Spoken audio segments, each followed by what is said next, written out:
Number 13, given that A is equals to 2, 1, 3, 4, find matrix B such that A squared is equals to A plus B. So here this at your level unafaa ku make the subject kwanza ndio mambo ikuwe rahisi kwako. So you can see from this equation we can get B by taking A squared minus A.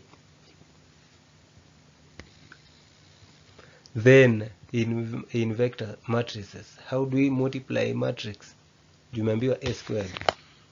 We know A squared is A times A. So that is what you do. A times A. Na unajua that we only do 7-wise multiplication. Row times column. Row times column.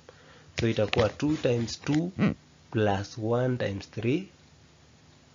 2 times 1 plus 1 times 4. 3 times 2 plus 4 times 3. 3 times 1 plus 4 times 4. And that one should give us 7, 6, 18, 19. Then minus A.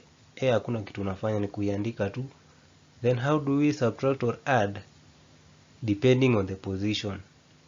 Those in the same positions, they are added or subtracted. So you take 7 minus 2, 6 minus 1, 18 minus 3, finally 19 minus 4. And that should leave us with 5, 5, 15, 15. As simple as that.